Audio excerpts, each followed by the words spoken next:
सबको नमस्कार मित्रों, मैं डॉक्टर विजय कुमार कुलकर्णी आपका स्वागत करता हूं। आज एक कविता आपके सामने प्रस्तुत करने जा रहा हूं, जिस कविता का नाम है क्या भूलूं क्या याद करूं। हरिवंश राय बच्चन जिसके रचयिता है। तो पहले हम हरिवंश राय बच्चन जी का परिचय देख लेते हैं, उसके बाद कविता की ओर चले जाएंगे, क्योंकि उनके जीवन परिचय के साथ ये कविता जुड़ी है। तो हरिवंश राय बच्चन जी का जन्म 2 नवंबर 1907 में इलाहाबाद में हुआ था, कायस्थ परिवार में। इनके पिता का नाम प्रताप नारायण श्रीवास्तव तथा माता का नाम सरस्वती था। इन्होंने कैम्ब्रिज विश्वविद्यालय से पीएचडी की उपाधि हासिल की थी। इनके जीवन परिचय को हम जब देख लेते हैं तो ये राज्यसभा के सदस्य भी, मनोनीत सदस्य भी रह चुके हैं तथा इन्हें साहित्य अकादमी पुरस्कार भी प्राप्त है, नेहरू साहित्य अकादमी पुरस्कार। तो इनका जो जीवन है, उस जीवन में उन्होंने अपने जीवन की अनुभूति, अपने जीवन में घटित कुछ घटनाओं को अपने साहित्य के माध्यम से मानो उजागर सा किया है, जैसे कोई साहित्यकार नहीं कर पाता। लेकिन हरिवंश राय बच्चन जी है जिन्होंने अपने साहित्य के माध्यम से वहाँ पर अपने जीवन को ही रखा है।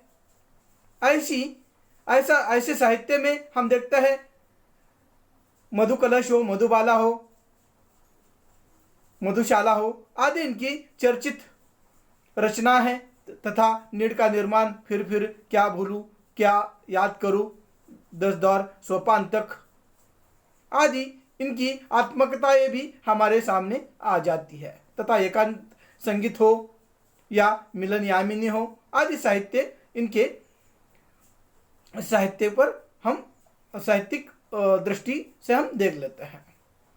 तो प्रस्तुत जो कवि है, हलावादी कवि है, और हलावादी कवि के जीवन में कुछ घटनाएं घटित हो गई। जैसे इनका विवाह श्यामा बच्चन से हुआ था, जिस श्यामा जी से पत्नी के रूप में वह अपनी पत्नी को बहुत चाहते थे, और इसीलिए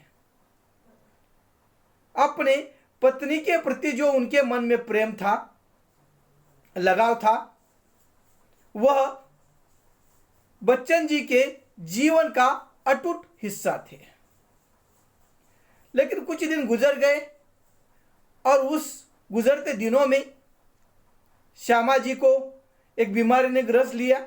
लेकिन श्यामा जी ने इसका जिक्र कभी अपने पति के सामने नहीं किया, और इसी से उनकी बीमारी बढ़ती चली गई, और बीमारी बढ़ते बढ़ते बीमारी ने श्यामा जी का जीवन ही समाप्त कर दिया। और यह हादसा, यह दुख, यह विरह, यह यातना बच्चन जी के जीवन में बड़ा सा आघात कर गई। क्योंकि जीवन में जो सबसे प्रिय होता है, नजदीक होता है, अपना होता है, वहां पर हृदय में स्थित होता है, उसका आकस्मिक चले जाना, यह मानवीय स्वभाव को सहज वहां पर पछता नहीं है। और उसी तरह से बच्चन जी के जीवन में भी वह विरह आ गया, वह दुख आ गया। उनकी पत्नी उन्हें छोड़कर चली गई, और इसी के कारण उनके मन मस्तिष्क में वहाँ पर पीड़ा निर्माण होने लगी, विरह निर्माण होने लगा। वो अपने पत्नी की यादों में हमेशा कई बार एकांत में जाकर बैठने लगे। वही अपने पत्नी के साथ गुजारे हुए वो पल उन्हें याद आते, और इसी को लेकर उनके जीवन की कुछ रचनाएं जुड़ी है, जिन्होंने अपने इस रचना के माध्यम से व्यक्त की है। वैसे उनका परिवार हम जब देख लेते हैं, जब श्यामा जी की मृत्यु हो गई तब उन्होंने तेजी बच्चन से विवाह किया। इन्हें अमिताभ बच्चन और अजिताभ बच्चन ये दो पुत्र हैं। वैसे हम अमिताभ जी को फिल्मों के माध्यम से जानते हैं और कई कविताओं को अमिताभ जी ने अपनी आवाज़ भी दी है, जिसे लोगों ने बहुत पसंद किया है। और ऐसे हरिवंशराय बच्चन जी का जो जीवन है, उनकी क्या भूलूं क्या याद करूं, ये आत्मकथा तो है, लेकिन उसी की तरह एक कविता भी वहाँ पर हमारे सामने प्रस्तुत होती है, दिखाई देती है, और उसी का पठन आपके सामने करने जा रहा हूँ। जिस हरिवंशराय बच्चन जी के जीवन में अपनी पहली पत्नी श्यामा के मृत्यु के बाद वहाँ पर विरह निर्माण हो गया था, पीड़ा निर्माण हो गई थी, एक जीवन में उन्माद सा मच गया था, एक जीवन में निराशा छा गई थी। ऐसे क्षण को लेकर उन्होंने यह कविता वहाँ पर रची है और इस कविता को मैं आपके सामने प्रस्तुत करने जा रहा हूँ। अगणित उन्मादों के क्षण है, अगणित उन्मादों के क्षण है, अगणित अवसादों के क्षण है। अवसाद थकावट, अगणित उन्मादों के क्षण है, अगणित अवसादों के क्षण है। रजनी की सूनी घड़ियों को, रजनी यानी रात, रजनी की सूनी घड़ियों को किन किन के आबाद करूं मैं, किन किन से आबाद करूं मैं। रजनी की सूनी घड़ियों को किन किन से आबाद करूं मैं, क्या भूलूं क्या याद करूं मैं। एकांत में रजनी, रात के समय जैसे बैठे व्यक्ति अकेला बैठ जाता है तो अपने जीवन की वह सारी यातनाएं, वह सारी घटनाएं, वह अपने मनुष्य के साथ बिताए हुए वो पल, वो समय, वो बातें, वो यादें सब याद आने लगती हैं।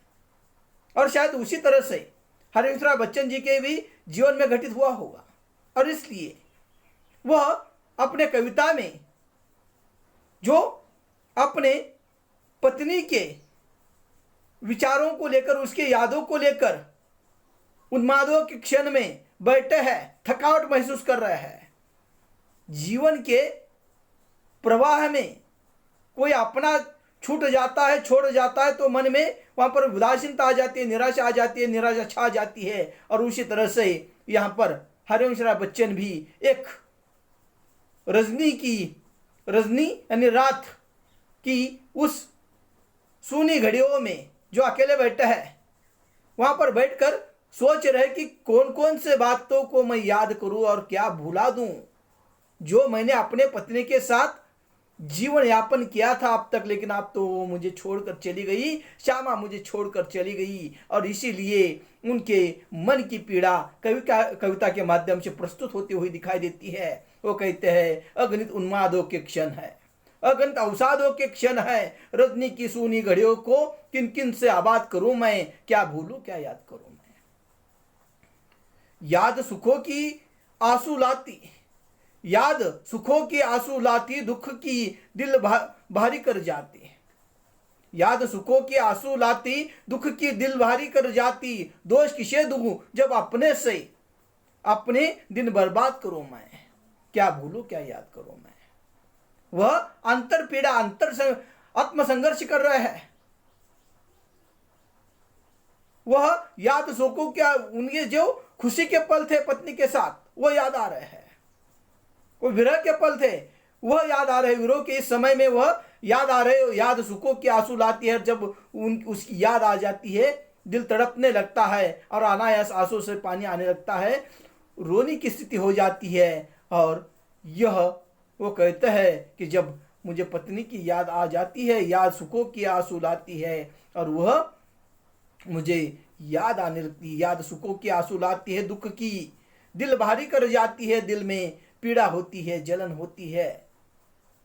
और ऐसी स्थिति में वह अपने पत्नी की वह यादें उन्हें याद आती है और वो कहते हैं दोष किसे दूं मैं, किसे दोष दूं जब अपने से अपने दिन बर्बाद करूं मैं, क्या भूलूं क्या याद करूं मैं, कौन सी चीजें मैं भूलूं क्या भूलूं मैं।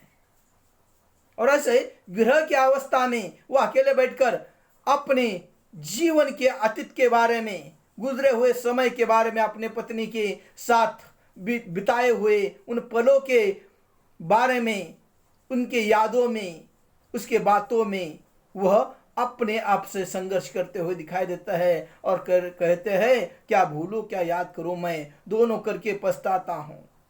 भुलाना चाहता हूं तो भुला नहीं पाता, करता हूं तो सह नहीं पाता, दोनों करके पछताता हूं, सोच नहीं पर मैं पाता हूं, और मैं क्या करूं सोच नहीं पा रहा हूं। दोनों करके पछताता हूं, सोच नहीं पर मैं पाता हूं, सुधियों के बंधन से कैसे अपने को आबाद करूं मैं, उसके यादों के उन बंधनों से। उसकी यादें रह रह कर बार बार याद आ जाती है। जीवन बोझिल सा लगता है, क्या करूं। यह स्थितियां उनके मन में आत्मसंघर्ष करते हुए द्वंद्व की स्थिति दिखाई देती है, और इसलिए वो कहते हैं, दोनों करके पछताता हूं, सोच नहीं पर मैं पाता हूं, सुधियों के बंधन से कैसे अपने को आबाद करूं मैं, क्या भूलूं क्या याद करूं मैं। कैसे भूल पाऊंगा, या उसकी वो यादें कभी कभी मन को सुखद भी लगती है, कभी विरह भी दे देती है। और ऐसे आत्मसंघर्ष के साथ मैं जीवन जी रहा हूं, क्या करूं, किसे क्या भूलूं क्या याद करूं मैं, कौन सी उसके साथ बिताए हुए पल जो है वह भूलूं क्या उसे याद करूं, क्या करूं, क्या भूलूं क्या याद करूं, कौन सी चीजें भूलूं और क्या याद रखूं, यह उन्हें समझ में नहीं आता। ऐसे उनके जीवन में घटित जो श्यामा जी की मृत्यु के बाद उनकी स्थिति हो गई थी, उसे उसके कुछ क्षण पंक्तियों के माध्यम से हमारे सामने प्रस्तुत होता है। नमस्कार।